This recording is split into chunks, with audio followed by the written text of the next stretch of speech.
ಸಾಮಾಜಿಕ ಪಿಡುಗುಗಳು. ಪ್ರಸ್ತಾವನೆ: ಮನುಷ್ಯ ಸಂಘಜೀವಿ, ಒಬ್ಬ ಸಾಮಾಜಿಕ ವ್ಯಕ್ತಿ. ಪ್ರತಿಯೊಬ್ಬ ಮನುಷ್ಯನು ತನ್ನದೇ ಆದ ಕುಟುಂಬ ಹೊಂದಿದ್ದರೂ ಆತ ಸಾಮಾಜಿಕ ರೀತಿ ನೀತಿಗಳಿಗೆ ಅನುಸಾರವಾಗಿಯೇ ಹೊಂದಿಕೊಂಡು ಬಾಳಬೇಕಾದುದು ಅನಿವಾರ್ಯವೂ ಹೌದು, ಅವಶ್ಯಕವೂ ಹೌದು.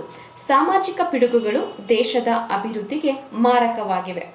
ಸಾಮಾಜಿಕ ಪಿಡುಗುಗಳು ದೇಶದ ಅಭಿವೃದ್ಧಿಗೆ ಮಾರಕವಾಗಿವೆ. ಅವುಗಳು ಅನಕ್ಷರತೆ, ಮೂಢನಂಬಿಕೆ, ಅಸ್ಪೃಶ್ಯತೆ, ಸ್ತ್ರೀ ಶೋಷಣೆ, ವರದಕ್ಷಿಣೆ ಸಮಸ್ಯೆ, ಕೋಮುಗಲಭೆ, ಹೆಣ್ಣು ಭ್ರೂಣ ಹತ್ಯೆ, ಭ್ರಷ್ಟಾಚಾರ, ಮಾದಕ ವಸ್ತುಗಳ ಸೇವನೆ, ಸತಿ ಪದ್ಧತಿ, ಬಾಲ್ಯ ವಿವಾಹ, ಕುಡಿತ, ಬಾಲಕಾರ್ಮಿಕ ಪದ್ಧತಿ, ದೇವದಾಸಿ ಪದ್ಧತಿ, ಮೂಢನಂಬಿಕೆಗಳು ಇವೆಲ್ಲವೂ ನಮ್ಮ ಸಮಾಜದಲ್ಲಿ ಬೇರು ಬಿಟ್ಟವುಗಳು, ಯಾವ ಶಾಸನಕ್ಕೂ ಜಗ್ಗದವುಗಳು. ಇವುಗಳಿಂದ ಸಾಮಾಜಿಕ ಸ್ವಾಸ್ಥ್ಯ ಕೆಟ್ಟು ಹೋಗುತ್ತದೆ. ಇವುಗಳು ಒಂದು ಸುಂದರ ನಾಗರಿಕ ಸಮಾಜ ನಿರ್ಮಾಣಕ್ಕೆ ಅಡ್ಡಿಯಾಗಿವೆ. ಮಾದಕ ವಸ್ತುಗಳ ಸೇವನೆಯಿಂದ ಇಂದಿನ ಯುವ ಜನಾಂಗ ದಾರಿ ತಪ್ಪುತ್ತಿದೆ. ಮದ್ಯಪಾನ, ಧೂಮಪಾನ, ಮಾದಕ ಪದಾರ್ಥಗಳ ಸೇವನೆಯ ದುಶ್ಚಟಗಳಿಂದ ಸಮಾಜದ ಶಾಂತಿಗೆ ಭಂಗ ಉಂಟಾಗುತ್ತಿದೆ. ಬಾಲಕಾರ್ಮಿಕ ಪದ್ಧತಿಯಿಂದ ಅನೇಕ ಮಕ್ಕಳು ತಮ್ಮ ಸುಂದರ ಬಾಲ್ಯವನ್ನು ಕಳೆದುಕೊಳ್ಳುತ್ತಿದ್ದಾರೆ.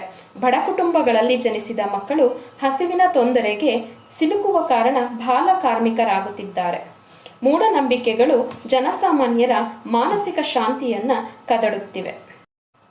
ಪರಿಹಾರ ಕ್ರಮಗಳು: ಮೌಲ್ಯಯುತವಾದ ಶಿಕ್ಷಣದಿಂದ ಸದೃಢ ಆರೋಗ್ಯವಂತ ಸಮಾಜವನ್ನು ನಿರ್ಮಾಣ ಮಾಡಲು ಸಾಧ್ಯವಿದೆ. ಆದ್ದರಿಂದ ಸರ್ಕಾರಗಳು ಪ್ರತಿಯೊಂದು ಮಗುವಿಗೆ ಗುಣಮಟ್ಟದ ಶಿಕ್ಷಣ ನೀಡಬೇಕು. ಸ್ತ್ರೀಯರಿಗೆ ಯೋಗ್ಯ ಶಿಕ್ಷಣವನ್ನು ನೀಡುವ ಮೂಲಕ ಸ್ತ್ರೀ ಶೋಷಣೆಯನ್ನು ತಡೆಗಟ್ಟಲು ಸಾಧ್ಯವಿದೆ. ಜನಸಂಖ್ಯಾ ಸ್ಫೋಟವನ್ನು ತಡೆಗಟ್ಟುವುದರಿಂದ ಬಡತನ, ದಾರಿದ್ರ್ಯ, ನಿರುದ್ಯೋಗವನ್ನು ತೊಡೆದು ಹಾಕಬಹುದು.